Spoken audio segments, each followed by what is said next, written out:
What would be the cost in a Freddy Peralta trade, and are the Giants willing to spend it? That's all coming up on Locked On Giants.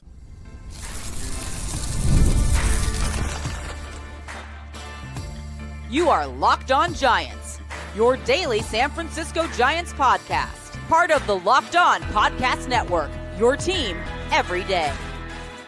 What's up, y'all? I'm Alan Stiles. Welcome to Locked On Giants, part of the Locked On Podcast Network. Now, thanks to you, the #1 sports podcast network. On the show, we provide daily episodes Monday through Friday, talking about the San Francisco Giants in a way that combines passion, analytics with the eye test, and a little bit of fun. I'm from the Bay Area, but I live in Sacramento now, and I host a show on Sacktown Sports 1140, as well as emceeing Sacramento Rivercast games. All in all, I'm lucky enough to cover a team I've been a fan of all my life. Today, we are discussing the Giants and their interest in Freddy Peralta, according to Jon Heyman. A deep dive on the remaining free agents. Yeah, there are still some free agents out there. And last but not least, there was a theory rolling around that the Giants are using 2026 as a gap year. Say it ain't so, but it could be true. All right. Hope everybody had a good weekend. Some of you had a long weekend. I know I did. So I hope you enjoyed your time as we get back on into it. And I'm going to be honest with you, this isn't terribly easy, okay, because the Giants aren't making it easy. There aren't a lot of rumors even swirling around. There aren't a lot of players left, right? So in my mind, we're going to talk about who is left in the second segment as far as the free agents and the position players. We talked about the pitchers last week, but I'm starting to head into Tradeville. I'm starting to head into the direction of the Giants making the trade if they're going to get something done. I'm just not sure what they would do. I see Framber Valdez. He's the newest on the list of guys that might need to take a short-term deal to get their, I don't know, narrative right, get their numbers right. That's not really the case with Framber Valdez, but he is the newest in that conversation, and I haven't seen anything on the Giants. So, just doesn't seem like that's going to happen. Cody Bellinger probably will sign at some point today. By the time you watch this, he may have already signed, but it ain't going to be with the Dodgers, so I'm not too worried about the reposts or anything like that because it's kind of left that realm. I believe the Yankees have a standing offer, so he's just weighing out his options. There would be some penalties if some of the other teams that are interested did try to sign him or did end up signing him. So, that's where that whole thing ends. And again, the Giants just aren't in the mix for guys like that. At least it doesn't seem so. So in my opinion, if the Giants are going to get significantly better, seems like they're going to go the trade route. And Freddy Peralta, so here's some good news. This is from Jon Heyman. Jon Heyman says the Giants are looking into Freddy Peralta. Brewers continue to field offers on ace pitcher Freddy Peralta, a free agent after 2026. Yankees, Mets, Dodgers, Giants, and Braves among many, many interested teams. Peralta, $8 million salary means anyone can afford him, including the Brewers, but the extension is tougher for small markets. So that's really where this thing is kind of sitting right now, with the Giants at the very least being brought up, which is a good thing. But the question now becomes the price tag, because if you listen to some of the other teams that are interested, we know the Dodgers and their farm system, how good that is. I mean, they got MLB talent that are just kind of wasting away on their AAA team. The Yankees, the Mets, and you have the Braves. So you look at all those different farm systems and where the Giants stack up. There lies the question what the Giants should be willing to pay. I saw a brief discussion about a Bryce Eldridge situation for Freddy Peralta. Here's the thing with a lot of these guys, because of the timing and how these things turn out, basically players are going to be traded for two reasons, right? The first reason is because the team doesn't believe that they'll be able to keep them, and they only have 1 year, maybe 2 years left on their deal, and the team is trying to get back value that they think can hopefully be close to that player because they don't believe they're going to be able to keep them in free agency, whether it's because of cost or location or market or all of the above. The second reason is because a team is rebuilding and the timelines don't match up anymore. We've seen both of these examples with the Freddy Peralta conversation as well as the Brandon Donovan conversation. So those are two specific breakdowns where you have a team that does want to compete but isn't sure if they're going to be able to hold on to their ace or if they're going to be willing to pay their ace. And in the other situation, you have a team in the Cardinals who, hey, Brandon Donovan's great, but he's got 2-3 years left on his deal and we're rebuilding. So we might as well get back some type of talent, right, that kind of better fits our timeline. So with that being said, with Freddy Peralta being in the conversation of only having 1 year left on his deal, and then he becomes a free agent, and at that point, somebody can re-sign him, doesn't have to be with whoever he gets traded to if he does get traded or if he stays with the Brewers. That's specifically why I cannot trade Bryce Eldridge. I'm not going to sit here and say that Bryce Eldridge is untouchable because I don't believe any player is untouchable, but I can't lose Bryce Eldridge for Freddy Peralta and only have him for 1 year. If this was a situation where Freddy Peralta had 3 years, I mean, even 2 would be a little bit more enticing. But with Bryce Eldridge and everything that he has, I was watching something on Baseball America, and we mentioned it a little bit last week about Josué Gonzalez and how a couple people may have put him over Bryce Eldridge as far as the top prospect. They do mention the warts in Bryce Eldridge's game. So he's not perfect by any stretch of the imagination, but none of these prospects are. And when you have the highest graded power that Bryce Eldridge has, you just can't let that walk out the building. And if you are going to let it walk out the building, you can't let it walk out the building for 1 year of whatever player it is. So I'm out on that. Some of the other names that have been brought up, we've mentioned the Johnny Levels of the world. He was also talked about on Baseball America. Johnny Level, Gavin Keelan. It's a lot of the same names because everybody is looking for young, up-the-middle infielders that if it doesn't work out for them, you can always move them to the corners. You can move them to the outfield. There's just a lot more flexibility and optionality when you do have a young infielder. If you're trading for an outfielder, even if that guy's young, specifically if he's not a center fielder, that can be a little bit tough, right? And in the conversation with Bryce Eldridge, he does really only play one position. I know people want to see him in the outfield. From what I've been told, no, you don't. But on that page, it doesn't seem like that's something that the Giants want to do. So yeah, the Freddy Peralta interest I think is interesting in itself. But when I look at some of these other teams and what they could be willing to trade and give up, I'm not sure that the Giants are comfortable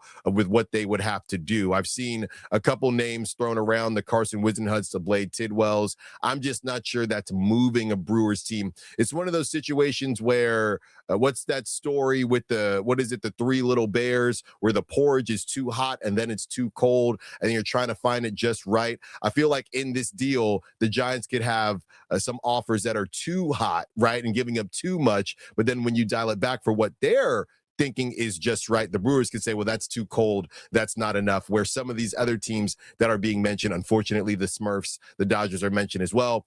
They can find that middle ground that the Giants simply, I don't know that they have right now. This is just the beginning for the Giants as far as having a farm system that will allow you to make moves. They're in a great spot, but it honestly feels like, and I know with the lockout, we don't know what's going to happen. It honestly feels like next season is the season, maybe even during this trade deadline, if some of these guys stay hot, where you can really turn around your franchise and make some big trades based on who you have in your farm system. So basically the Giants have just arrived at the party of the farm systems that people are interested in. So that is why you see Mariners fans and Cardinals fans, a lot of different fans, Cubs fans saying you're going to have to give up a lot more than that because we know that your farm system isn't where it needs to be, but it will be. But I believe it will be. So that's what's going on with the Freddy Peralta trade. We'll see what happens there.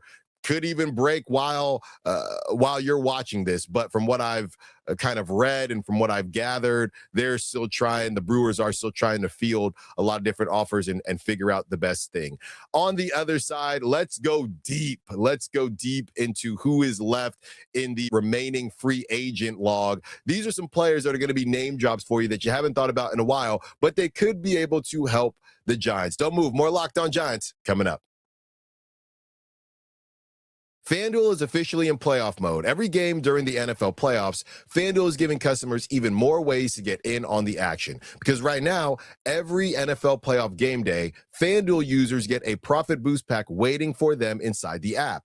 Each game day, you'll see a pack loaded with multiple profit boosts you can apply to the bets you like the most. Open your profit boost pack first thing on game day and see what boost you want to apply. The boost lets you lean into your game day instincts, whether you're backing momentum, defense, quarterback play, or coaching. The boost gives you more juice on the bets you already like instead of forcing you to bet something new. Every play feels bigger, and the boosts make your bets feel that way too. You make your bets, then apply your profit boost to go after even bigger payouts while the playoffs get rolling. So visit FanDuel, an official sportsbook partner of the NFL, and grab your profit boost pack every NFL playoff game day.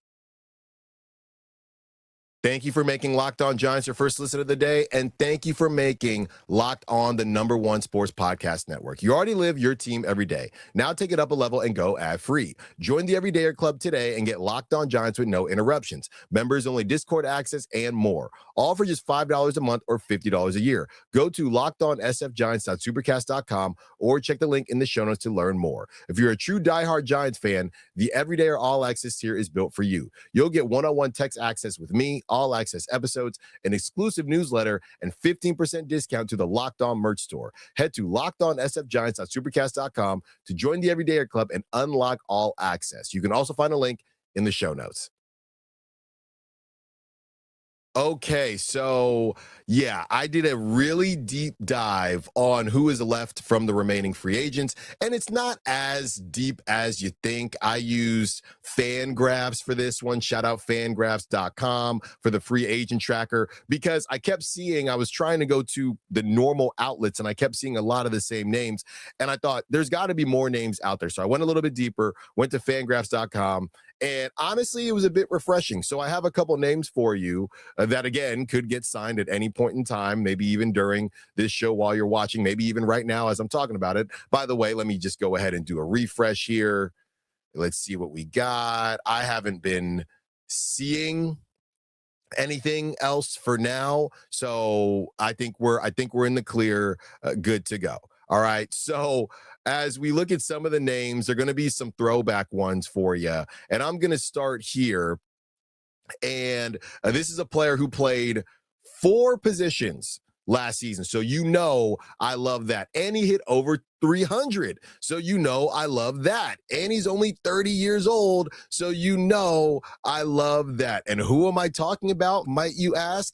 Miguel Andújar, a big 2025 season. He hit 318 with an 822 OPS, and this is from Jon Heyman, is drawing significant interest from the Rangers, Padres, Cardinals, Reds, Cubs. The Cubs are just in on everyone. The Cubs, the A's, who we played for, obviously, very recently, among many in play. That's from Jon Heyman. All right, so that was what came out not too long ago. And what's interesting about it is nobody is talking about Miguel Andújar. So the first thing you're probably asking is, well, Alan, how many at-bats did he have, right, to hit 318? Well, I'll tell you right now, he had 321 at-bats. 321 at-bats, and that translates, if you were a game type of person, how many games did he play? Like me, he played in 94 games. Okay, so he played in 94 games, so obviously not the whole season, okay, but he was moved around. He started with the A's and then ended up in Cincinnati. He hit 298 with the A's in 60 games, and in 34 games, he hit 400. Okay, 359. He hit 359 on the Reds. So that gives you a batting average of 318, which I know seems pretty crazy that nobody is talking about him. He's 30 years old. He can play really every position. You're not going to put him in center field, but you can put him at any of the corner positions if you wanted to, at second base, at third base. And like I said, he's about to turn 31 in March. Shout out to my March babies. My birthday's in March too. He's about to turn 31. So, there's kind of varying types of interest there. I think he could be a great get for the Giants simply because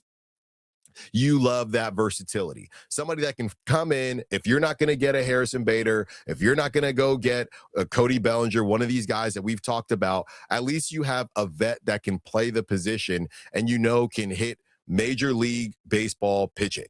Right now, you don't really have a right fielder that you feel confident that can do that.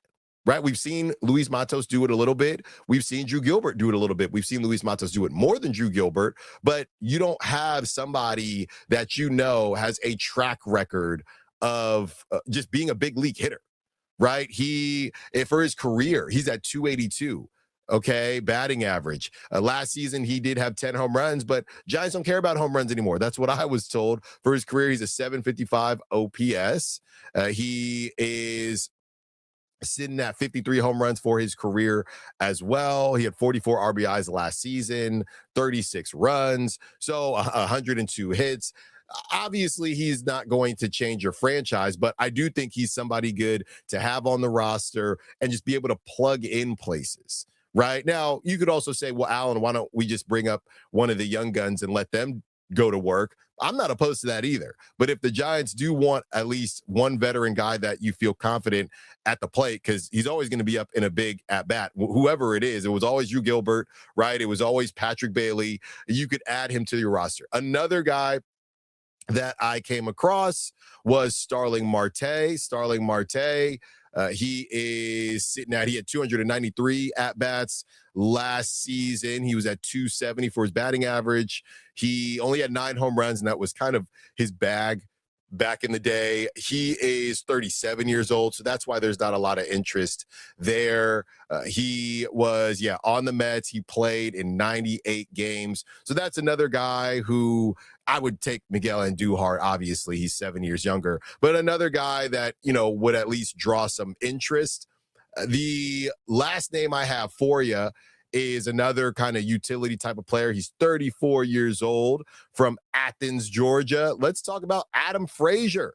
Adam Frazier, he had 419 at-bats in 2025. He hit 267 with 7 home runs, 8 stolen bases, 44 RBIs, 43 runs. His OPS was 684, which isn't great, but he played for the Royals and the Pirates. Okay, so he played in 134 games. I do like that. He's 34 years old. Kind of splits the difference between Starling Marte and Miguel Andújar, and he can play a lot of different positions for you, right? You can throw him at second base. You can throw him in the outfield. So that's another guy. Again, I like him or Miguel Andújar. If you don't like the price tag on Brandon Donovan, if you don't like the price tag, or it sounds like you don't like the price tag on Nico Horner, these are 2 guys that might be able to at least plug in for you. Or you can just rock and roll with Casey Schmidt and Christian Koss. There's nothing wrong with that either. I do think it would be nice to get at least one other vet in the building that you feel more confident about hitting big league pitching. Even if you're not hitting for power, just hitting for big league pitching at all. One more segment with you. This is from my guy, Jeff Young. I got to get this guy on the show. I was just talking to him about a week or so ago from around the foghorn. He's throwing out an idea that we have discussed on this show as well. Are the Giants treating 2026 like a gap year? You don't want to hear it, but you don't want to miss what we got to say on the other side. More Locked On Giants coming up. So the question is, could the Giants be treating 2026 as a gap year? This is the article from my guy, Jeff Young, from Around the Foghorn. And this is how he leads it off. There are a couple interpretations here as he asked the question, are the SF Giants treating the 2026 season as a gap year? There are a couple of interpretations here. The first one is that the front office believes in this group. This was an 81-win team in 2025, but maybe they believe this group fell below expectations and that a better coaching staff can help rise that win total. Let me speak on that first, because a lot of people are going to roll their eyes at that, but I do think it makes a little bit of sense, even if you believe that they should have improved the roster. Because here's the thing. You don't fire someone. Why do coaches get fired, right? Coaches don't get fired if they meet expectations. Coaches don't get fired, obviously, if they exceed expectations. Coaches get fired when they don't feel, or managers in this case, managers get fired if the team and the organization feels like the group of individuals that they have did not get to their expectations or meet their expectations. So in the example of Bob Melvin, clearly the Giants are saying, hey, we don't think that you got everything out of this group. So if you don't think a coach or a manager got everything out of a group, then when you do bring in a new manager to get more out of that group, that shouldn't be surprising that maybe this team feels like you don't have to add that much more. If the roster were the issue, then Bob Melvin would still be here. And you would think that the team would have said, well, Bob, you don't have a great staff or you don't have a great setup right now. So we're not going to fire you because the team isn't good enough. Right? The Giants seem to think that this team is good enough to compete. And you don't have to agree with it. I don't know that I agree with it. And I guess the question is, well, what does compete mean? If you're talking about competing for the third wild card, then that's one thing. If you're talking about I almost said Super Bowl because it's right around the corner. If you're talking about a World Series, then that's a little bit different. So I do agree with Jeff in the idea that the Giants, moving on from Bob Melvin, tells you that they do feel like this team underachieved, which means they think that there is more to be accomplished with this group, which is why they haven't made as many moves as they made. So that's kind of the first interpretation that Jeff has.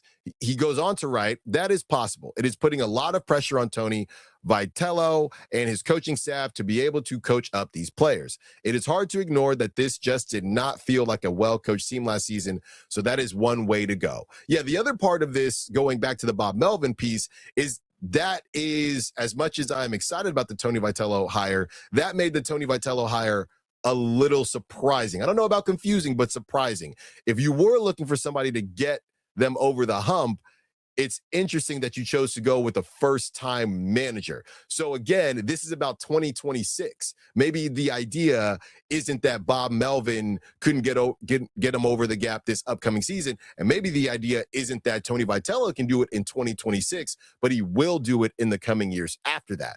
Jeff goes on to write, the other interpretation is that this just might be a gap year. The Giants did not love a lot of the free agents, so they added a pair of low-cost moves in Adrian Hauser and Tyler Mahle. Hauser and Mahle are coming off of good seasons, but Hauser did not have the track record of success, and Mahle does not have the track record for durability. While these moves give the Giants more of a veteran presence in the rotation, this is a team that believes its identity is built around pitching and defense. According to Fangraphs, the Giants rotation projects to be one of the worst units in baseball by FWAR. If that turns out to be true, then it is going to be a long season. These do not feel like win now moves. The rotation is only one part of the pitching staff, and a pretty big part. The bullpen is the other part. The bullpen turned into a liability by the end of last season due to attrition from the trades and injuries. Randy Rodriguez is expected to miss 2026, all of that season after undergoing Tommy John surgery. Ryan Walker and Yoel Peguero will likely compete for the closer role in a bullpen that has far too many middle relievers and not enough leverage arms. The Giants have made a couple notable additions to the bullpen, some of the guys we've talked about before. So basically, Jeff is saying it doesn't feel like they've done enough to compete in 2026, which is why the gap year conversation continues to come up. He says the outfield is a different story. That unit put up minus 18 outs above average, which was the worst mark in baseball. They are returning Elliot Ramos and Jung-Hoo Lee in left field and center field, respectively. The Giants do not have a solution in right field as currently constructed. You got Gilbert, Encarnacion, Matos, McCray will compete for playing time in right field. So again, when we go back to the Jung-Hoo Lee thing and just the outfield in general, they were the worst based on that metric, right? They were the worst in baseball. So it's not even to me about going and getting this big name, this Cody Bellinger, this Kyle Tucker, whatever it is. It's just about improving. And I said this last night on social media, I'm not sure when the Giants decided that they were going to skip over right field and that second base was more of an issue when Casey Schmidt had a pretty good season. And I feel pretty confident that Casey Schmidt is going to at least be able to hit big league pitching and defend big league hitting. I feel more confident about that than I do about right field. So I don't know why or when the Giants decided we're just going to skip over right field. There's been no smoke about the Harrison Baders, the guys that we've brought up. I'm not sure when that happened or why that happened, but it doesn't make a ton of sense to me, specifically because you keep telling us that you need to improve. So unless you're just going to ride with Grant McCray and Drew Gilbert, and that's no disrespect to Luis Matos, if you're just going to ride with the best, or Encarnacion for that matter, the best defensive right fielders, which those guys can play major league right field, right? And I believe Matos can too, but I would put Gilbert and McCray at the top of that list, and you just pray that they learn to hit. Maybe that's what they mean in we're going to improve our defense. We're going to play our good outfielders that are good defensively above all else. Maybe that's what they're going to do, but it just would behoove them, in my opinion, to go get somebody that's just proven in both regards. Because more often than not, the same way we just talked about earlier in the show, that one guy that you have up, Drew Gilbert, will be up with the bases loaded. You will have Grant McCray up in a high leverage situation. That's how other teams are planning it at this point. That's how the baseball gods always just break it down. And that's just what it is. So you can't have holes in your lineup. Maybe one of these guys takes a turn. I know a lot of you are high on Grant McCray. I was higher on Grant McCray last season. He did not have an outstanding season in AAA. And you know how I feel? I want to see you mash AAA pitching to make me feel good about your transition. I know we kind of fluctuated after 2 years ago, where they were going to Grant McCray when he was playing a ton in the big league club because Jung Hoo Lee was out. So maybe a confusing season for Grant McCray. But yeah, either of those guys, I just think you can go out. Maybe it is a Miguel Andújar. Maybe it is one of these, I guess, the pitcher version, or the outfielder version of the pitching staff that you have created at the bottom of your rotation. Maybe that's the move, right? But I just don't know that you can go. And the guys that they added, the Joey Wiemers, Justin Deans, they're not even on the team anymore. So I'm just not sure how you can go into the season with those guys, gap year or non-gap year, not to kind of stray away from ultimately the subject matter here, but gap year, non-gap year, you can't have the worst outfield based on outs above average, right? You can't have that. Outs above average. You cannot have that. Okay, Jeff goes on to talk about Gilbert, capable defender, but will his bat be good enough? So yeah, is it a gap year for the Giants? It seems like their goal is to get the third wild card.